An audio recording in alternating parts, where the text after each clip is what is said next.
going on, everybody? King Recon here on this wonderful Christmas Day morning.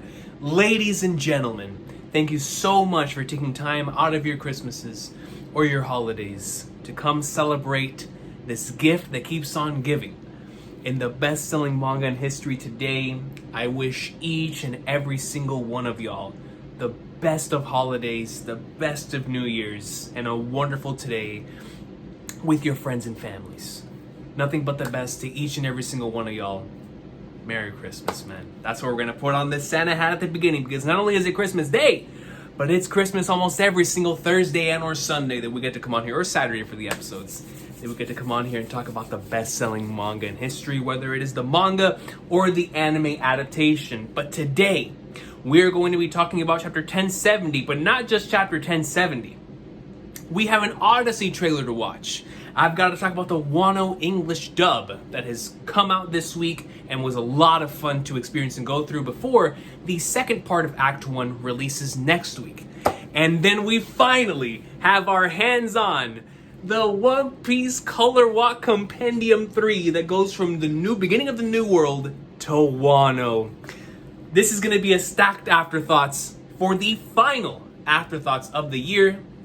Let's get right into it, dude. Order of business before we get into anything else. Yesterday, finally, the chapter of the year poll has been released. And so if you have not done so already, whether it be on Twitter and or on YouTube, please give me your favorite chapters of the year. We're going to tally up the results. And then on New Year's Eve, I am going to go bring them all together and give us our top 10 favorite chapters of the year poll results from our side here of the community, man. And so I'm so excited for that. Obviously, it's been a very stacked year.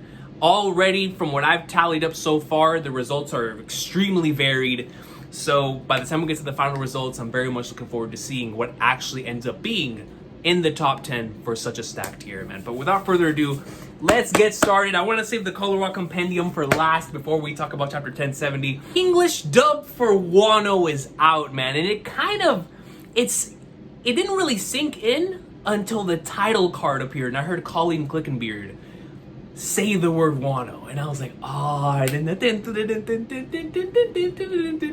Dude, I love Wano so much that I plan on only watching one episode the night that it dropped, and I ended up watching the first three. Because those first three episodes of Wano are so special. Wano has given us some legendary episodes.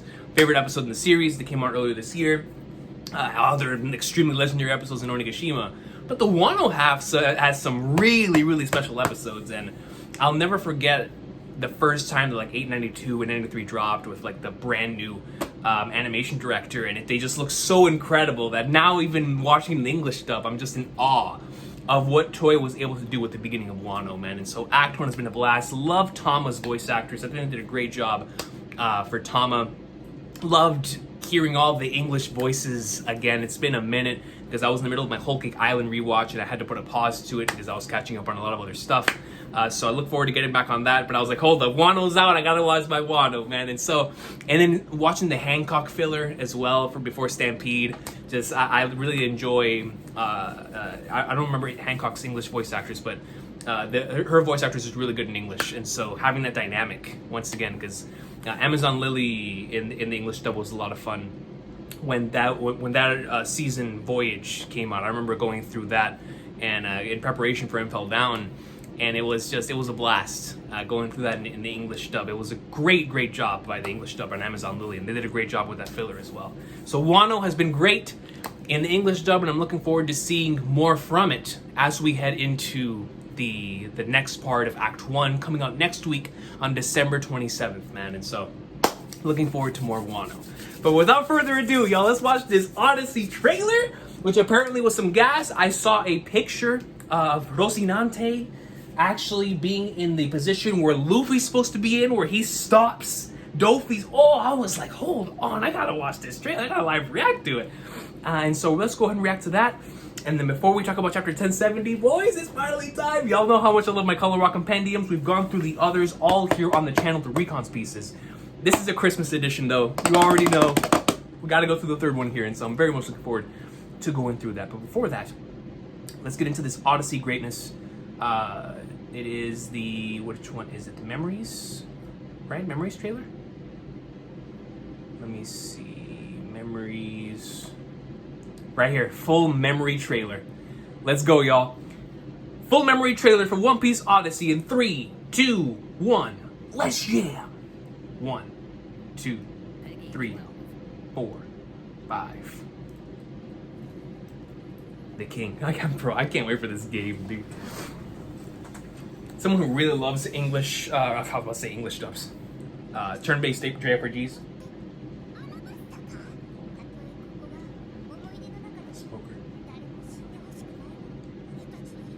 Look at Croco D, son! Peak fiction. Zenith of the medium. Look at Eni's lobby. Luffy versus Lucci. Amen. Very relevant to the current material. Marineford. Oh, that's in the peak, bro! Ace. One of the greatest story arcs. Bro, the fact that Straw Hats are gonna be with Luffy this time in Marineford, bro. Oh, this is gonna be a beautiful... Oh, I can't wait to play through this. Current Luffy? Well, this is pre-Wano. Jinbei, Croc. Oh, that's gonna be so cool. He's gonna have his Impel Down squad. It's one of my favorite scenes in the entire series. When Ace and Luffy break out together. You're so reckless. Always love that chapter.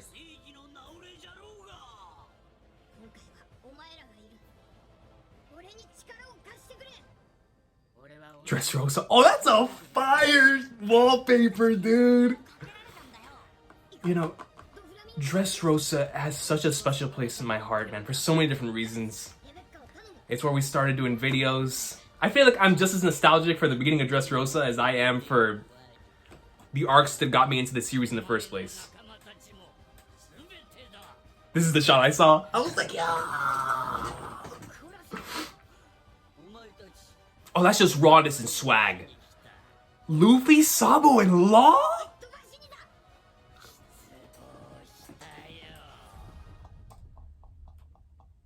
That's just rawness and swag. Oh, I can't wait to play this game, man. Marineford, then Dressrosa. And I'm going to assume they're going to have Whole Cake as well. Demo will be available on the 10th. I mean, the game comes out the next day. So... super excited for Odyssey, man. And I was excited from the moment that I saw that it was a turn-based JRPG, let alone all the other stuff that they've given us, man. So, dude, all the Straw Hats being there at Marineford, and that's like current, well, at least Whole Cake Straw Hats. So, definitely would have made a major difference had they been there in the original, especially Luffy post time skip, going up in like swimwear. Man, that would have been a huge difference. And so I'm looking forward to seeing how they handle all of that. All of those, actually. Like how Alabasta, Eni's lobby, Dressrosa. Well, Dressrosa is pretty much going to be the exact same thing, except having the knowledge, right? And Horosinante is going to be there. And Sabo up there with them on the roof rather than fighting Fujitora. So that's interesting. But regardless, man, awesome stuff. Looking forward to Odyssey. But like I was saying in regards to Dressrosa, now transitioning over to the Color Rock Compendium. The beginning of the new world of the post time skip, I look at that with as much nostalgia and memories now as I did as I do like Arlong or Drum Island or Alabasta or Water 7, like the arcs. Whenever I got into the series, that was my my binging experience, going through those legendary arcs that all have such a special place in my heart. Every arc that comes after that, leading up to, like I said, like Dressrosa, I even have nostalgia for Wano at this point, right? But especially because it's been so long, Fishman Island, Punk Hazard, Dressrosa, and even Zoe starting off this channel. I have a lot, like I'm talking about like a lot of nostalgia. Like I had just as much nostalgia for those arcs as I would like any pre-time skip arc. And it's crazy for me to say that because I remember Dressrosa coming out like it was yesterday, or Punk Hazard, or Fishman Island, and the fact that it's been 10 years since those arcs. I mean, Dressrosa's been like 9.5 because it really started in 2013, and Punk Hazard, I think chapter 690 dropped at the end of 2012, if I'm not mistaken, and I'm remembering that correctly. I believe that is true. But like that stuff is just so, like I said, the nostalgia runs crazy, and so I'm looking forward to seeing some of these color spreads from the New World to Wano. So this is gonna be a special one here, man. I'm gonna be just going through it, showing what's interesting here. I have yet to go through this. Is this the Film Z color spread? It's the Film Z color spread. Oh no! Look at this, boys. Oh, that's just beautiful, man. Hold up, can I? Oh, that's just nice, dude. Oh, I've always loved this one, but to have it like this is so, so cool, bro. Oh, I love it. This is awesome. This was worth the price of admission by itself, man. Oh, that's so dope. That is so, so dope, man. The entire Film Z color spread, bro. So, yeah, we're off to a great start. All right. No way. I gotta show this to Francisco Silva, bro. Silva, if you're watching this, our chapter in full color. So I have the Weekly Shonen Jump magazine that has this, but it's in white, right? Like it's in black and white for chapter 598. Obviously, if you've been here for a long time, you know how much chapter 598 means to me. The first chapter after the time skip. That is legitimately one of my favorite chapters of all time. Will never, unless I'm not gonna say never because One Piece is crazy, but I don't think it'll ever leave my top 5 just because of how special that experience was. Right? Like prior to 1044, that was probably the most special chapter reading experience, right? So I have a lot, not only nostalgia, but love for Return to Sabaody, Volume 61 Greatness. And to have the first, do they have the full-blown color spread too? Luffy, yeah, I'm coming. 2 years have passed since Navy headquarters and the 7 warlords of the sea clashed with the Whitebeard pirates in the Paramount War. This is Ruskaina. Chapter 598's first page, man. A deserted island to the northwest of the Island of Women. You know, seeing this is so special, bro. It sure flew by. Picking up the straw hat, it's already been 2 years. Dude, they have the whole thing in color. Chapter 598. The ship is ready. You can set sail whenever you want. Okay, thanks. Oh no, this is truly Christmas level. This is Santa Hat level peak fiction. Hey, think again. They're my friends. Amazing. He's the boss of this island now. Yeah, but now that I'm from with those guys, I can't eat them anymore. And they look so tasty.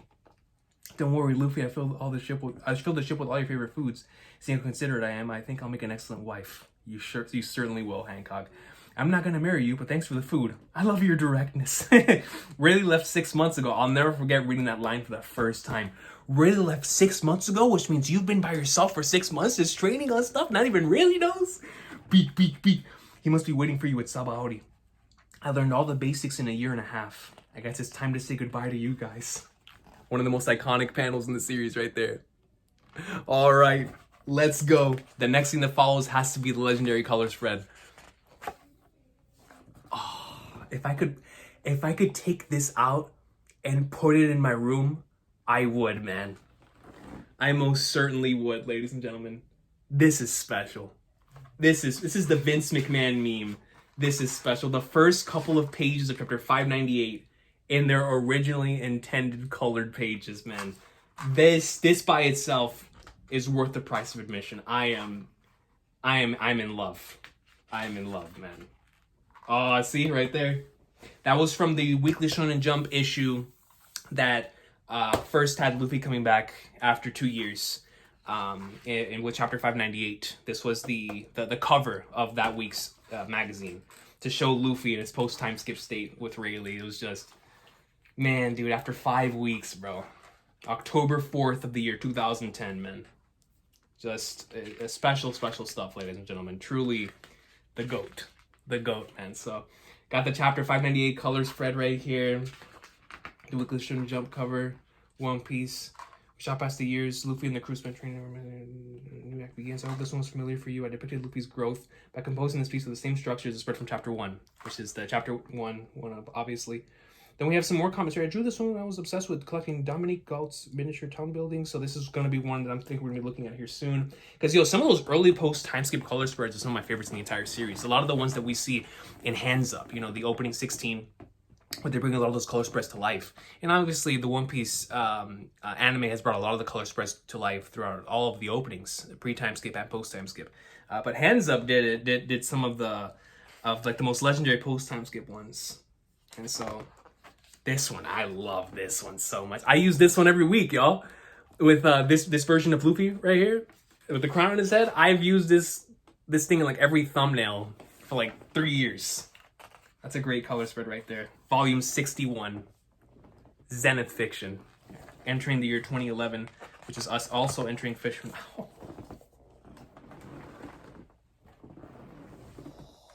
My God. This color spread is special, but actually holding it in the way it was originally intended to be, oh, this is beautiful, y'all. Look at this.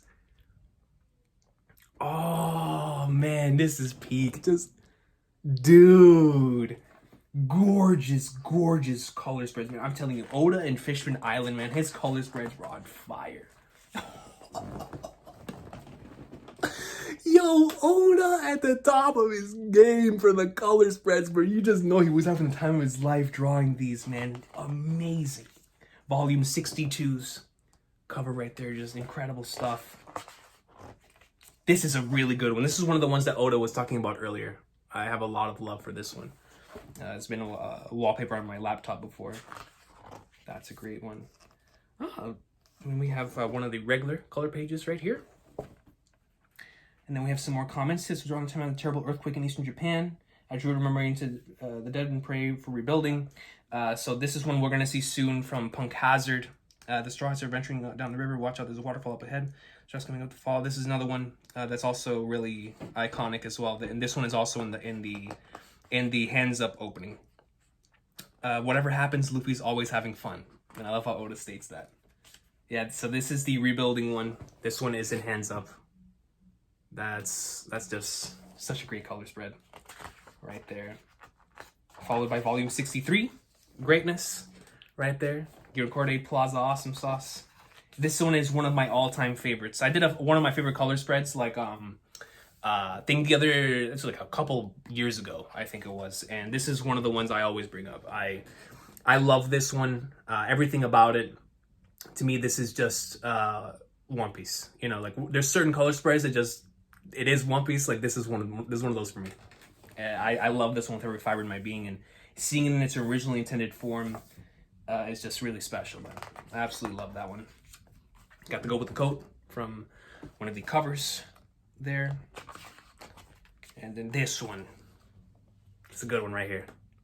Yeah, you'll see that one a lot around the place. Volume 64, and I remember when this volume actually came out, this Weekly Shonen Jump issue. I still have it. That issue of Weekly Shonen Jump in digital form, because around that time Shonen Jump Alpha actually started publishing theirs in digital state, and I have that one still digitally. I would just have to find it and get it. And then I'll never forget one. This one's also iconic. This is another one of those, like, when I see it, I'm like, man, brings back so many memories. It's a great color spread. So, and then right here, from the legendary, this one's used a lot too. I know I've used that one a lot. So I think right here we're seeing the original, like, what they could have looked like coming out of the time skip. So we see Zoro's right here, Nami, Chopper, Frankie, I think there's Robin right here, Sanji, Usopp, another Frankie, which, look at him. See, this is already heading into like Egghead Island stuff right here. Like originally intending him to look extremely robotic. And then you have like a little miniature Frankie tank right here, which I think is really cool. But this is so fascinating to me. Then look, Flying Dutchman. I still think that's gonna happen, like in the Void Century and stuff. Then we have like some mermaids right here. The fake Straw Hats, which I think is super, super interesting. That Oda was, that he had other different versions of the fake Straw Hats, because I think the fake Straw Hats were perfect as they were. And so to see the original rough drafts for that's actually really cool. I haven't seen this. So here we see inside of the Ryukyu Palace a little bit. We get to see the Kraken right there on the bottom, which I think is really, really cool. Smoke Rain Tashigi, G5, Caesar. So here's like Caesar. I'm going to assume that's Monet, right next to Caesar, right there on top, which I think is very fascinating. Then we even have the Dragon Punk Hazard, Relief Brownbeard Punk Hazard. Actually, this is really cool. We have like some rough sketches to what Punk Hazard could have looked like. That's actually really, really cool. G5, Doc. That is super cool. Law, Kid. That's awesome. Bonnie. So we got the supernovas right here. The Champ. And you know, back in that time, that Oda was really getting, I mean, he's always been a wrestling fan, but he was really getting into it considering that there was just so many wrestling references in the manga at the time. And then he made his own G1 climax in Dressrosa. It was incredible. Such a great one right here. Such a good spread. Such a good spread. Ooh. Oh yeah, this one's used a lot as well. Love this one. What follows this, I love. Dude, so this is volume 66 and 65's covers. The covers for both of these manga volumes. Side by side like they were a color spread. Love both of these so much. I think this one is really special.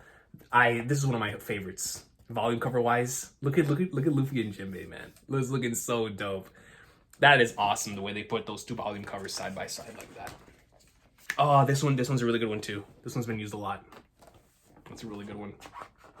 Shout out to Perona's Ghost up there. Oh, another one of my favorites. Oh, this one's so good. It's always the nighttime ones, man. The nighttime ones are really, really cool. Another one where we have the volumes 67 and 68 covers back to back right here as well.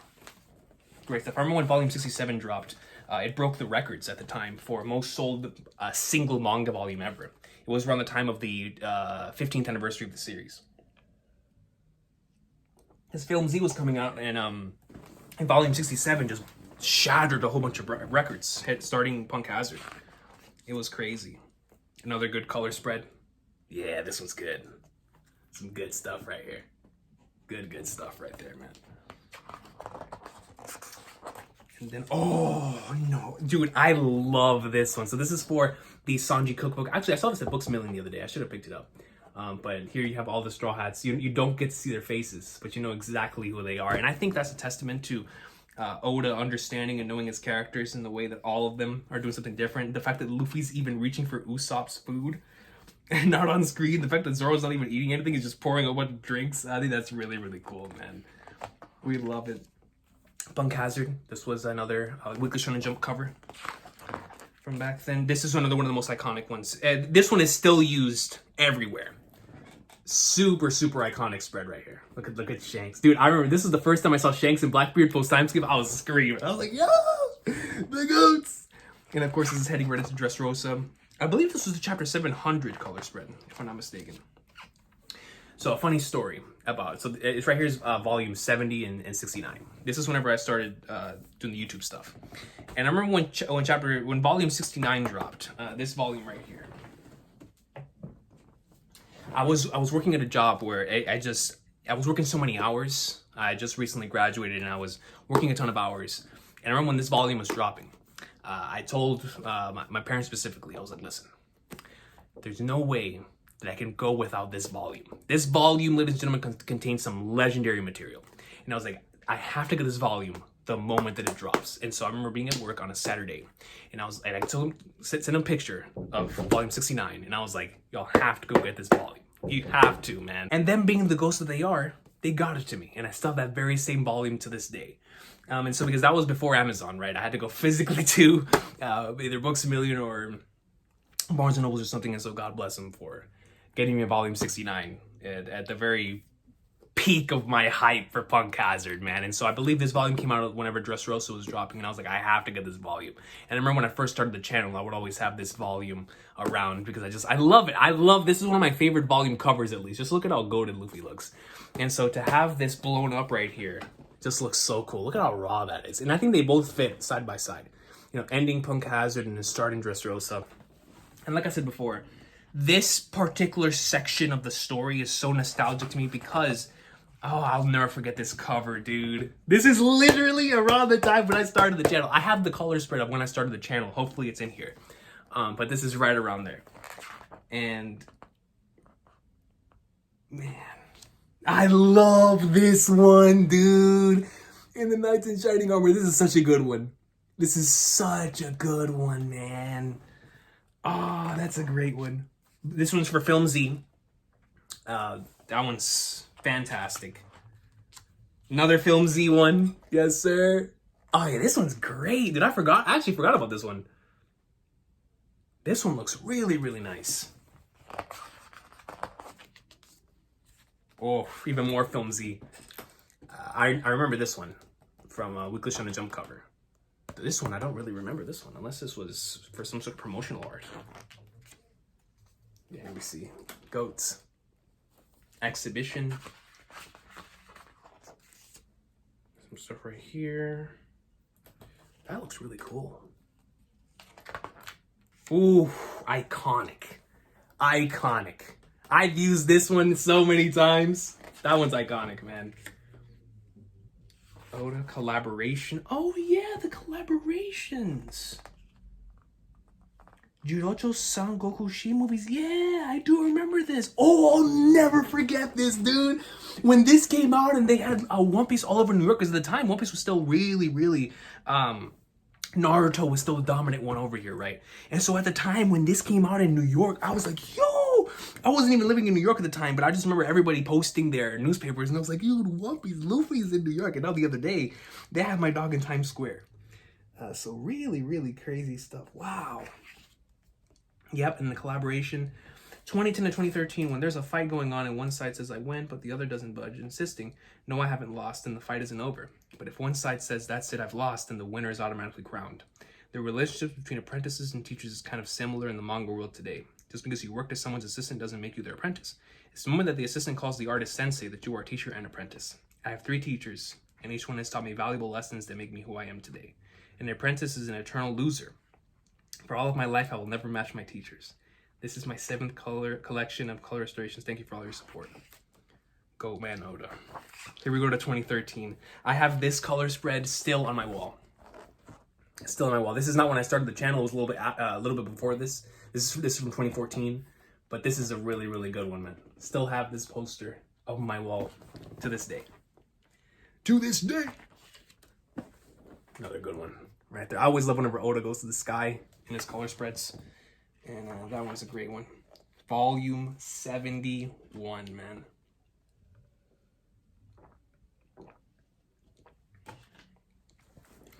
Volume 71 cover. Right there. Dude, please have the... Oh! Almost forgot about this. Oh, no, yeah. I know exactly which one this one is. With all the megalos all over the place. It's a good one. Then, ooh, yeah, I remember this Weekly Shonen Jump cover as well. That's also in the digital vault. Now we're getting into volume 72 stuff here. Ooh, this one's good. Yeah, this one's heat. This one is heat, man. So much nostalgia with these, bro. Wow. This one is forever top 10 color spreads for me. Forever. There's just so... I just can't believe this color spread exists. I can't believe somebody drew this in a weekly manga. There's just so much going on. The colors, the lights. It's just... It's such a vibrant color page, man. Love it. Forever will be one of my all-time favorites. Legendary volume covers right here. Or not volume, Weekly Shonen Jump issue covers.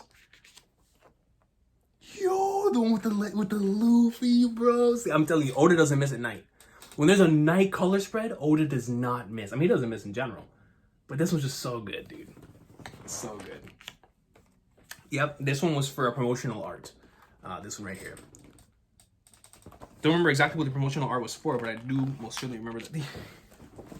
Ladies and gentlemen, what I'm about to show y'all is probably the spread that has... When I look back on this spread when the series ends, it's probably going to bring a tear to my eye.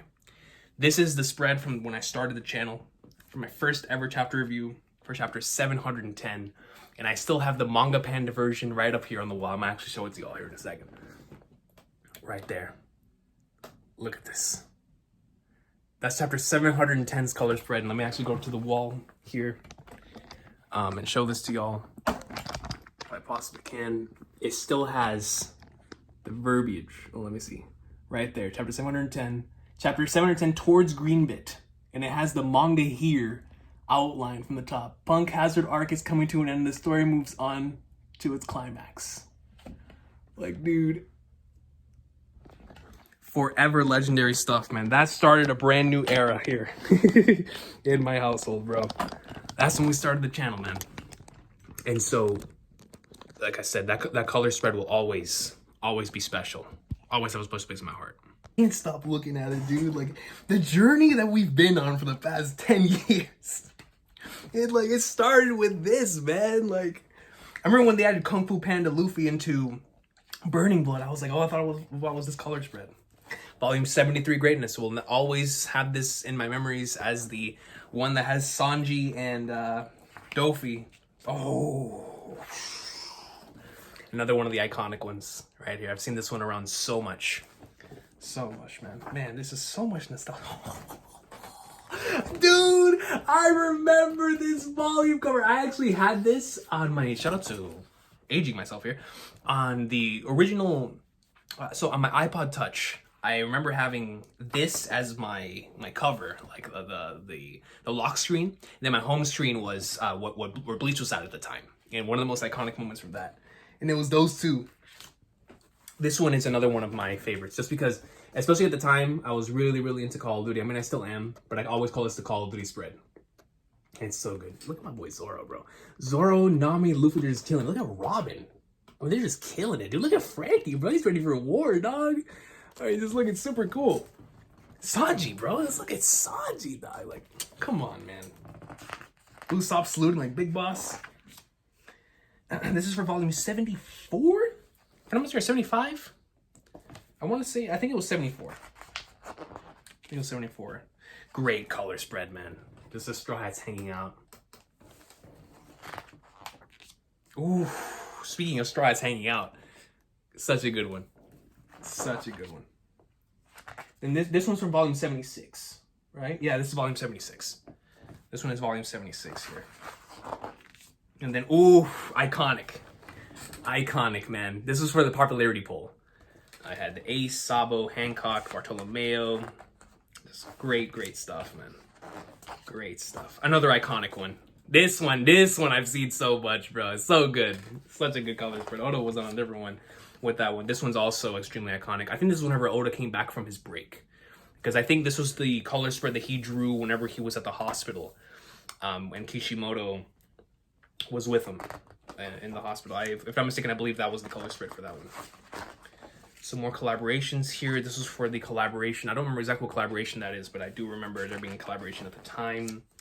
Volume 77 content here. Ooh, good one. That's a good one. That's a really good one. Another good one. This was actually, I believe, a callback to one of the color spreads from Pre-Time Skip, the one that's used in Opening 12. This one's very similar to that one. Volume 78, goated. Love this volume. This was a great volume cover, man. Not volume, Weekly Shonen Jump issue cover was that one. And then, oof, with the, yeah, Picnic with the zombies. This one was really cool. Here we go, man. Oh, dude, I remember the first time I saw Gear 4 in color, I was like, ooh, look at Peak. This is a good one. I remember when, actually, I think I used this color spread as the thumbnail that week. I mean, I had to. Come on. Nami Greatness. Volume 80. Here, Wano, bro. Every time I saw one of these color spreads, I was like, I cannot wait to get to Wano, man. I cannot wait to get to Wano. And this one is another one of my personal favorites. I really love this one. I love the way that each and every single Straw Hat is characterized within their particular section. And it just looks so cool. I love this color spread, man. Oda was on a different one. I use this one all the time. I believe, used this one for this video. for yesterday's video. Peak color spread. One of my all-time favorites. One of my all-time favorites. You've seen it. You love it. You know it. It's so good. Now we're getting into Zoe material, man. This was whenever we started this channel. Sanji greatness. Yes, sir. We were cooking with Sanji here. Absolute awesome sauce, man. Kabuki. This is a collaboration with the Kabuki, right? Look at that, bro. I mean, Oda was always ready for Wano, man. He was always ready. Usopp and Nami looking sick. Sanji and Chopper. Robin and Frankie. And they're in their pre-time skip outfits here as well. Just looking super cool. I'll never forget when this dropped. When this dropped, dude, Shanks looks crazy. Now there's like the same thing with Ace, because they're in the middle of the page. But I love it. It's got the Marineford individuals here. This one is forever goated, just because it's so different from every other color spread in the series. It's so good. This is another one of the ones I had as a wallpaper.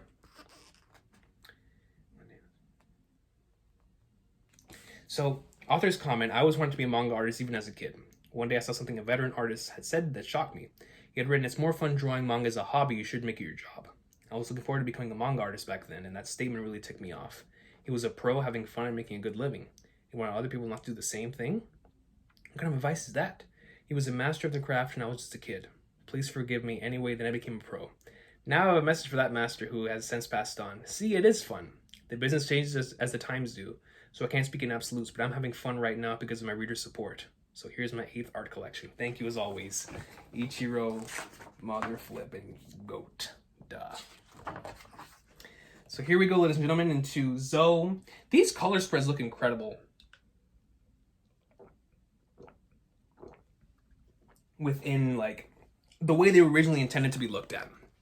In this type of fashion. I mean, just look at this. It just looks so good. I'm comparing this to like the digital form. The original. This one is great, man. Oh, I love this color spread. I completely forgot about this color spread, actually. Very colorful, man. I love this one, especially right down here with the penguins. Just a really cool Straw Hats Hanging Out color spread. Iconic. Luffy and the 4 Emperors, man. Entering the 4 Emperors saga. And then, I still have this one on the channel. Still have this one on the channel, man. I was sweating. Now we're heading into Whole Cake Island and the end of Zoe territory with this volume cover. Shout out to BP. Oh, love this one. You know, Oda was preparing for the final thing in Wano there with that one, man. See, I'm telling you, at nighttime, the nighttime spreads, Oda never misses. I love this one because, like that other one with Kinemon and them, this one is so different from the rest of the color spreads. It's a lot of reds. Whole Cake Island greatness, ladies and gentlemen. We're heading into it now, baby. Oof. Oh, this is such a good one. This Sanji, that Sanji right there is so peak. So peak, man. Another iconic spread.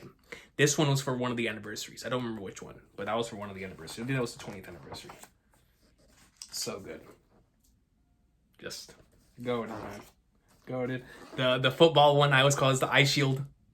The Ice Shield one. That one's so good. This one is really nice, man. Especially for somebody who lives in hot weather. I was like, yo, this is a great one. Whole Cake Island. Dude, Oda was so hyped to reach Wano, man. There was so many. Look at this drawing right here. This just looks really cool. Whole Cake Peak, man. Ooh, the Germa spread. That's really cool. That is really cool, man. I love this one. I love that one, dude. And this picture right here, look, these are all from the covers of, I don't remember exactly what the name of the magazine was, but it was for magazine illustrations, and they're all different Luffys. The one on top is one of my favorite Luffy images of all time. This one right here. It's so cool. So cool. Christmas time.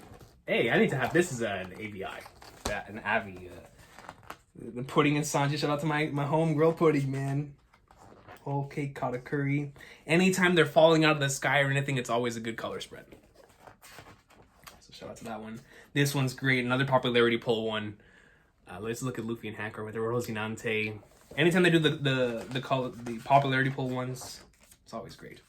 So here we have some World Secret ones and the Ace's story sketches. Ooh, just good stuff, man. Just good stuff right there. Yep. For I remember this one. Nekomamushi was the only one that actually looked regular, whereas everyone else. Look at Laboon, dude. Like, come on, man. I love this whole cake cover. Such a good cover, man. And speaking of Poke covers, I love Peak. Peak. Oh yeah, this was a good one. Sweet Busters. This one was a fun one. And then we head into Reverie next. Yep. Oh man, dude. So where is it? You see this cover spread right here? I was at work when that cover spread. I think I read the chapter because that was chapter 103. I think I read the chapter and I went to work. And when I went to work, I had let me see if I still have it here.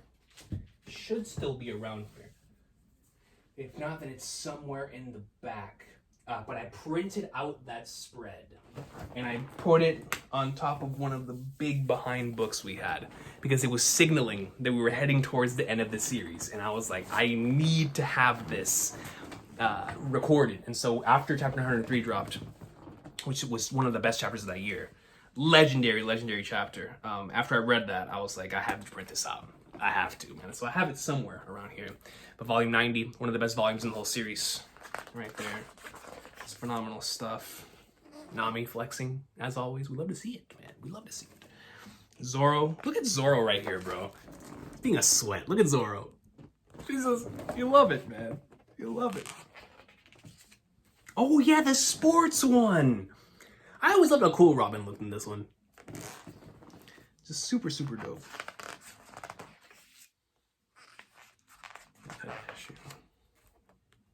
Oh yeah, with the speed and the cat running by. That's another good one right there.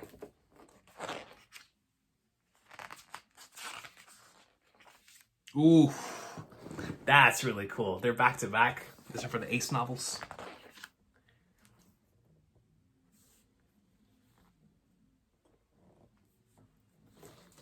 Look at Luffy and Katakuri. That's goated. Who I'll never forget for this one, man. Entering the Reverie, What a Wonderful World chapter, and now writing into the goatness. Ooh. This one was one of my wallpapers for a while too. That Wiggles from the Drum spread, and we're also heading into Film Gold stuff here. Film Gold spread. I love this one. This one's really cool. More Film Gold stuff. It's looking super dope.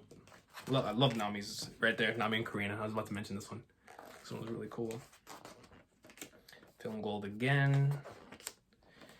Then we head to Straw Hat Travels in Kyoto. Ooh, this one is so dope. I remember when we got that, we were like, are those Wano characters? Is that gonna be Momonosuke? And then you just look over and it's just, man, Oda was so hyped for Wano, bro. You could just tell. Drawings right here. Oh, the one that has all the women in it. I did not think this was gonna have that one. That was really cool. Nami with the queen thing right there. Big Mom, Vivi, Rona.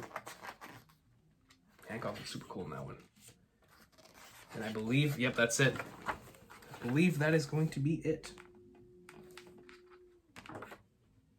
Monochrome talk, and then it goes into an interview. I look forward to reading that interview in my own time. Oh, man, looking through those was really nostalgic, bro. There's another color spread in the back that I can pull out, so. And then it has the index for where all of them came from, some maps, and then which color spread is this? So hold on, there's a few back here. Oh, so, okay, so we have the salon. So we have a salon right there for that one. And on the other side, this looks awesome. This one looks super cool. Ah, yeah, I love this one. And then you have another one that can be pulled out. Oh, is this one, is this the anniversary one? Yeah, it is. This is the anniversary one. Ooh. Woo! The anniversary spread, guys. Look at that. Looking super cool. Red Hawk. Wow. Wow, man. Amazing stuff. See, like, I swear, man, those color spreads, they hold like and volume covers, they just hold like this, like, man, do you remember this type of quality to them of like, man, you remember when this dropped? You remember when this was popular, when this was like a wallpaper that everybody was using? Like, man, it's like they almost have like their own stamps, just as the chapters do. The color spreads have their own stamps on the experience in itself of the series, and I had so much fun going through these, man, especially on a Christmas day. Going back and appreciating all the greatness we've been in the time skip so far. So many memories, so much nostalgia, and I'm so happy that we've been on this journey together, man. I love this color spread so much. I don't know how I would have made that one. It's so good. It's so good, dude. Oh, man, but I'm going to take a quick break. We'll be back with chapter 1070. My quick thoughts. I don't have much to add because it was such a goated chapter, but you know I got to talk about it. Chapter 1070, man. You know, Egghead Island is on a roll, dude. I think this would be around the end of potentially one of the volumes. Maybe it's going to end a little earlier. I don't know exactly. I'd have to see where it is. It's me around that time frame. Regardless, Egghead Island is around a volume long now. From chapter, whether you want to start at 1060 or 1061, around 9 or 10 chapters have been released. So around a volume's worth of content is now officially out there. And Egghead Island is special, man. And now with this chapter coming off of the last one, bro, Gear 5th, every time I see it, it just continues to solidify its placement as one of my favorite things ever, just period. I love this transformation so much.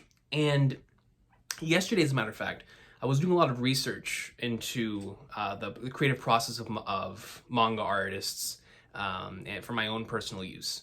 And I came across Sorachi and Oda, Sorachi being the creator of Gintama.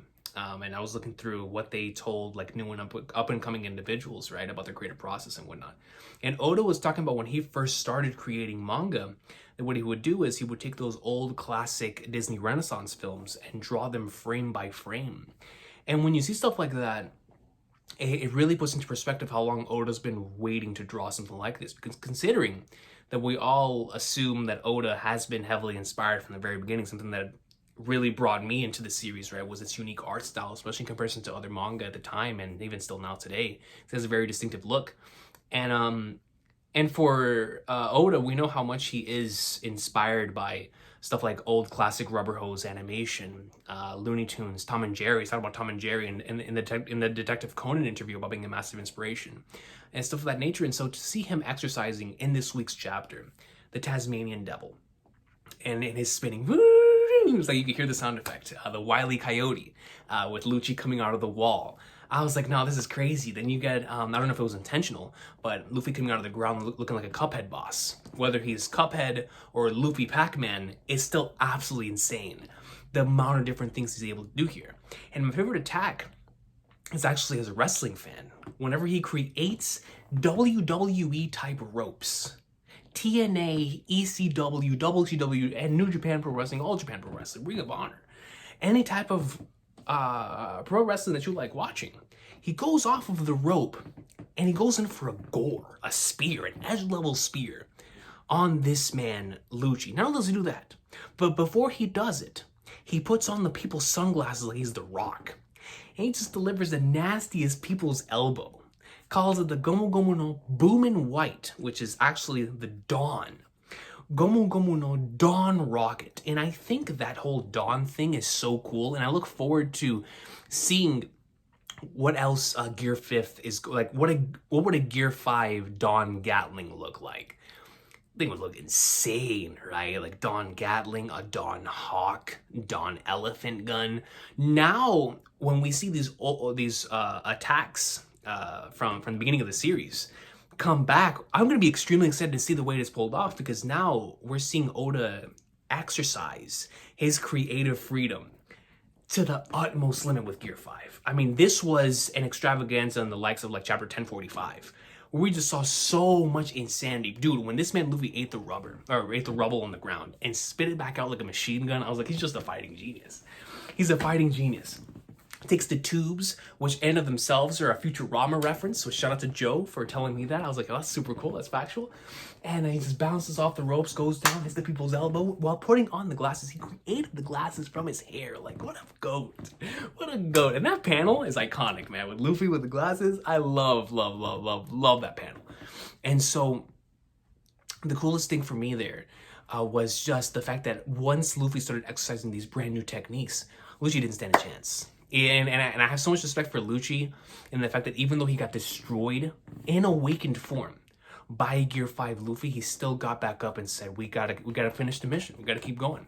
So even after he got knocked out, even after he got wiped out, he just came back with a Triple H Band-Aid and said, we'll put a Band-Aid on it and keep going. And I respect that so much from Rob Lucci. Because it's like, man, the mission has to be completed.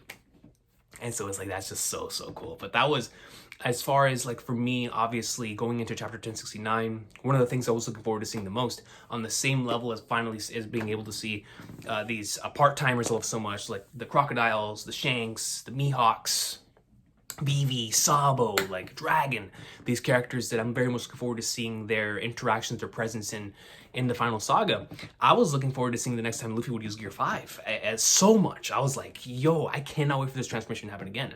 And for it to happen this soon, and for it to happen in the way that it has, like chapter 1069 did it in such a magical way, and that it came out of it with like a massive high. And 1070, it was exactly like with 1044 and 1045, when the reveal of it coming back was like, yo, and then we had the big lore piece dump and the origin of fruits and Lucci and the Seraphims. It was just insane, right? 1069. 1070 was like, let me show off exactly how crazy I can get with Gear 5. And to see all of that in this chapter, the whip sequence, you can just tell how much fun Oda's having with it. And that brings joy. It really does. Like seeing Luffy do all these insane things, it just makes me want to laugh. It truly is Joy Boy. And I love that so much. And the way that it comes off of the page. And so that was definitely one of my favorite fighting sequences of the year, just because of how insane it was. I mean, it was Luffy and Lucci boxing, but Luffy was doing so many of his Toon Force shenanigans. I loved it. And that's my favorite part about Gear 5 is it is Luffy. Luffy, we know, is somebody that can be a massive water balloon like he was in the crocodile fight, spit on him and hit him with a storm, but then he's also the type of individual that can, throw hands and get extremely serious. And so we saw that from Gear 5 at the end of Wano, where it went from very playful to extremely goated and peak, right? And it was that balance that makes us love Luffy as a character as well. And so within this most recent chapter that Luffy was having the time of his life, he's like, there's no need to get serious on him. There's no need to get serious here. We're gonna have the time of our lives and just go in like swimwear. And I was like, oh, that's awesome. That's just so cool. And so, but nothing but props to Lucci as well, man, for holding his own. I love the confirmation we got this week in regards to the green blood, the Seraphim units, how exactly their fruits came to be given to them, and stuff of that nature. Like it's insane to me how in depth Oda went into that part of, because this is something, of course, that's been built up since Punk Hazard in regards to when the artificial fruit concept started being put into the picture, the smile fruit, stuff of that nature, being exclusive to Zoans. It's like that stuff has been here for a minute. It was just never outwardly stated, clearly like this. And so now to have even someone like Senor Pink's ability being able to be given to one of the to Jinbei in this case, the S Shark, it's like, man, it's insane. It is insane. And seeing what happened with S Snake with Hancock Seraphim here in this week's chapter was really dope. And I look forward to seeing how we continue to evolve, because obviously at this point, Kizaru's on the way, which is going to open a whole new can of worms. But once he gets here, he's going to be the authorial figure. Like, Gorosei is number one. Then after that, it continues on down the chain. So obviously, there's a reason why Oda gave us that thing. There's going to come a point in time when the Gorosei are going to call it on them, and they're going to be like, yo, you listen to us now. Like, the Seraphim units listen to us, and we'll see what happens there. But to know that they not only share the abilities, but now are even, like in Mihawk's case, how insane he was going in this chapter. It's like, what does the future really hold for these characters, for these S units? Especially when it comes to the Kumas and the Hancocks, Mihawks, and the Jinbeis, which are so insane. And you already know that in the background, You gotta have the crocodile somewhere, and the Dofi somewhere, and the Moria, and potentially Law. Like, no, if they can artificially recreate Room, I'm leaving. The Opie no Mi is so OP. I don't know if you can. I don't know if you can recreate such a thing. You know what I mean? And so it's gonna be interesting whenever we get to see those the other units, but. Just incredible stuff, and the intensity was real whenever they showed up, because it's like, you know what they're capable of. They made Blackbeard, like, just Mihawk and Hancock made Blackbeard be like, whoa, what's going on here? They're nasty. They can't deal with them. They can't deal with them. So now when Kizaru gets here, we've talked about this a lot in the stream, which, by the way, you should definitely, for more in-depth thoughts, definitely go watch the after stream. If you just watched the reaction, or if you didn't watch the reaction and you just want to hear discussion, we talked about a lot of this stuff in the after stream. But in particular for Kizaru showing up, I'm very excited to see what is going to be the consequences of that, right? Whether Kizaru shows up too late and he shows up with the warships coming in, because at this point, you know, Albara Zara, shout out to Zara, left a comment saying the only way we can go is up, right? Because we're going to be surrounded by warships. There's going to be no way we can leave Egghead Island. We might actually end up going to the moon. At this point, I was like, that's a great point. Like, regardless of where we go from here, we need to go up. We can't leave with warships unless we plan on fighting those warships. But at this point, it looks like we're escaping. So it's like, if that's the case, then what exactly does Oda have planned for the end of this arc? Are we going to confront Kizaru? Is this going to be our time to showcase how we would fare against an admiral? Even though we just came out of Wano, in which we saw the Monster Trio and Jinbei being like, yo, if not, we were about to have to step up and have to take on Green Bull, right? And they were just chilling. So is this their time to showcase how much things have changed in Sabaody by going up against Kizaru? It's going to be really cool. Especially with Zoro, who directly confronted him. Sanji, who is a great matchup, while a lot of us had like end of series potential matchups with Kizaru and Sanji. Or Luffy, you know, Yonko Admiral, that'd be goated, you feel me? So I look forward to seeing what is going to be done there. Kizaru popping up with the warships, handling the Sentomaru situation, the Seraphim situation. A lot of stuff can be handled in a crazy way here, heading into this next volume's worth of content. I'm very curious on what Oda's going to do with Vegapunk here, because Vegapunk, obviously, Luffy's mission is to get him off the island. We know we're bound to get a Bonnie, Kuma, Vegapunk backstory here very soon, with Kuma being on the way, Dragon potentially being on the way as well, and now Kizaru being on the way. It's like, what does Oda have planned for the consequences of this arc heading into the next arc, which we believe is going to be Elbaf, and or the moon, or whatever we end up going to? Because at this point in the game, Vegapunk is going to have to come with us, or he's going to be left behind dead. Right? Like, I'm talking about the original Vegapunk character. I don't know if all of the other versions of him are also going to join us as well. But, you know, with Vegapunk comes a lot of territory. So it's like, how does Oda balance that if Vegapunk truly does join us to be the Vivi, the Kinemon of this final saga? How is that going to work? And so if he does end up being that, I would love it, man.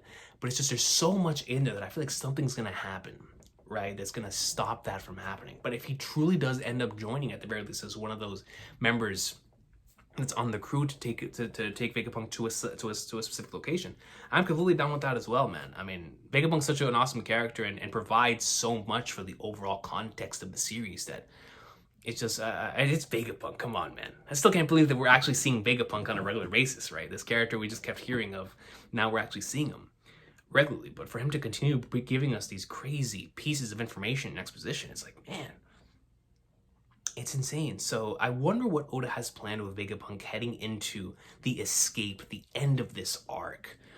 I'm just so curious. I'm curious because something consequential has to happen at the end of this arc for things to move forward. Whether the Straws actually escape and Kuma shows up to have to deal with, let's just say, Cypher Pole with the S units and Kizaru, or whatever the case may be, and that leaves Dragon to move, or something happens at the end of this arc that propels us to the next stage of the saga. I'm looking forward to seeing what that is, considering the fact that it looks like Vegapunk is actually going to get off the island with him, because one of the consequential things I thought was going to happen leading into all this was that Vegapunk was either he was going to die leading into insanity there, or that something was going to take place with the other 6 versions of himself, that were going to leave like some, or like the punk records or something would happen on to the island itself that would lead Dragon to move, right? That would lead Dragon and or individuals within the WG to be like, we gotta go after him, or something consequential to come after all of this, right? I look forward to seeing what that is, because, excuse me, now, regardless of whatever happens, this is gonna be known as a place where an admiral had to show up to attempt to stop a Yonko from taking and kidnapping Vegapunk with him. Because you know that's what the newspaper's gonna say. Morgan's is gonna try to spit out the truth and be on Luffy's side, but they're going to try to propel the agenda that Luffy is kidnapping Vegapunk to go wherever to do his bidding. You know that's what the newspaper is going to say. And so if that's the consequential thing coming out of this arc, I'm totally fine with that, because then we have Luffy kidnaps Vegapunk, his bounty goes up because of that. And then when Dragon shows up to deal with the aftermath, or Kuma, and that leads into the Dragon and world government stuff, it's like it's only better from there. It's only for the betterment of the series, for all this to happen in the way that it's happening. And in that same line of thought, it's like, what happens now with Lucci? Because Lucci got right back up. And I respect that so much about his character. He took an L, came right back. And I was like, yo, we gotta finish the mission. So what is gonna be for Lucci at the end of all this as well? So 1070, man, a lot of fun stuff, great pieces of information. Gear 5 going up in like Swimmer against Lucci, that was just so much fun to see, and it's wackiness and awesomeness, right? But with Kizaru coming in, that opens up a lot of possibilities to what could take place here at the beginning of 2023 with the next chapter. And speaking of the next chapter, that is officially dropping around the 7th and 9th, somewhere on there. But we could be getting scans as early as next week. So just keep an eye out for that so you don't get spoiled. That it's gonna be like the Roger chapter, the Red Rock chapter, where spoilers are gonna be out for a while. I mean, not spoilers as in like the spoilers, but like spoilers from like the scans, right? Where scans are gonna be out way before the translations. So just keep an eye out for that, man, so you don't get spoiled. Until then, this has been the Afterthoughts, a stacked Afterthoughts for the final one, man, Christmas Afterthoughts. It was great looking through the Color Rock Compendium and all the other greatness that we went through here. It was just, celebrating the awesome sauce we've got this year. Once again, vote on the chapter of the year poll to see which one of your favorite chapters end up making the definitive list here at the end of the year, heading into New Year's Eve. But until next time, man, I will see y'all. Have an awesome day. The series is going up in the lake somewhere. Egghead's going crazy. Can't wait for the anime to come back. Wano, Rest Act 1 dub next week. Odyssey comes on January. It's a good time to be a fan, man. It's always a good time to be a fan at this point. But Final Saga Oda's moving different. We just love to see it, man. Y'all have a great Christmas, fantastic holiday season, and a wonderful new year. And I'll see y'all for the chapter of the year poll results, man.